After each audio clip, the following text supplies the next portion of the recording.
Ako'y sabog na, ika'y sabog din. May natitira pa, hititin natin ang mahiwagang usok na dala.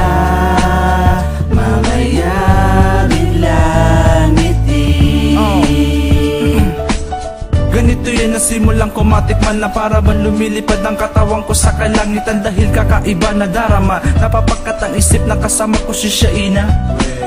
Pero tama ko lang pala yun, itagay mo nga sa'kin yung basong may laman na alak na nandoong. Kahit pulutan ay turong kering-keri na yan, basta pagbalot mo ko mamaya sisindihan ko yan. Alam mo nung 17 na matutong para bang lagi ako may pampagana. Sige lang, hititin mo lang hanggang maubo-ubo ka sa kakatawa.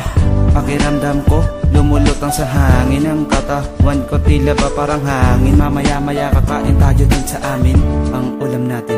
Ako'y sabog na, ika'y sabog din. May natitira pa, hititin natin ang mahiwagang usok na dala.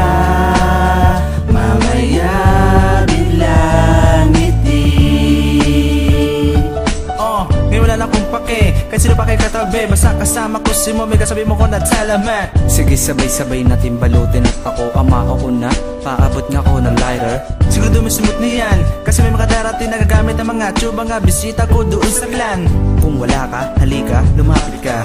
Di siya shotgun kita para mabugsa ka. Ngayon, feeling na laki ko na para pagabot yung ceiling. Na para bang naman magkaulo ko na kasi laki ng building. Lahat ay gagawin para makapiling ka lang, kasi ikaw lang nagpapasaya sa akin sa gitna ng kalungkutan. H-U-N-Y-O-L-C-A-N. It's me, ang lakas talaga ng tama ni Mary Jane. Nililipad na ako. Ako'y sabog na, ika'y sabog din. May natitira pa, hititin natin ang mahiwagang usok na dala. Mamaya biglang ngiti. Yeah, go lang, shotgun. Muha ko na marating ko ang ulap pa pare. Go lang, shotgun. Pumusuloy pa sa mo naman, minix pa.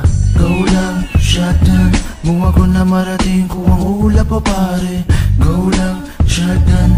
Pumusuloy pa sa mo naman. Ako'y sabog na, ika'y sabog din. May natitira pa, hititin natin ang mahiwagang usok na dala.